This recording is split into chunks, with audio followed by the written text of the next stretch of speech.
Trending ngayon sa social media ang reklamo ng mga residente ng Minalin, Pampanga ukol sa mabahong usok na kanilang naaamoy gabi-gabi.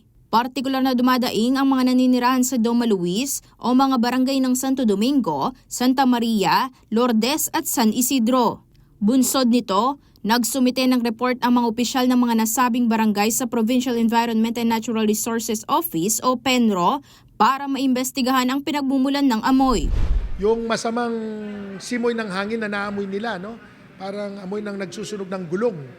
Kagyat na nagpatawag ng pagpupulong si Art at kasabay ng pag-inspeksyon dun sa areas kung saan allegedly nanggagaling yung masamang amoy.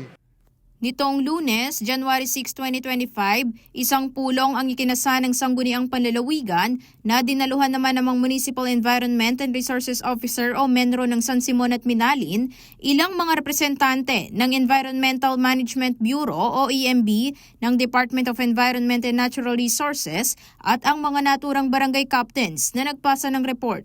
Batay sa inisyal na inspeksyon, napag-alamang galing ang amoy sa isang pabrika sa San Simon na naglalabas ng malaking volume ng usok. Ayon sa DENR-EMB at sa MENRO ng San Simon, February 2024 pa nang ipasara ang pabrika dahil kulang ang mga permit nito. Ngunit nitong December 5, humingi umuna sila sa EMB ng 2 weeks na temporary permit para sa preventive maintenance ng kanilang mga makina at dito umano galing ang usok. But after the 2 weeks, nag-operate siya without the approval or permit na inisyu ng local government at saka ng EMB. So yun ay isang clear violation, kaya pinadlock siya ulit. Bagamat naipasara na muli nitong umaga ng January 6 ang mga makina ng pabrika, magpapatuloy pa rin ang monitoring ng MENRO ng San Simon at Minalin upang maiwasan ang unauthorized operation nito.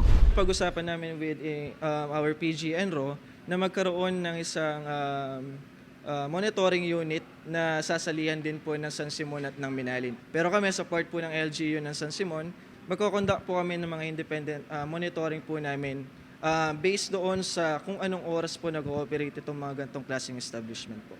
Ayon naman kay 3rd District Board Member Attorney June Canlas, mahalagang masolusyonan ang isyong ito dahil sa pangambang maaaring maidulot sa kalusugan ng mga residente.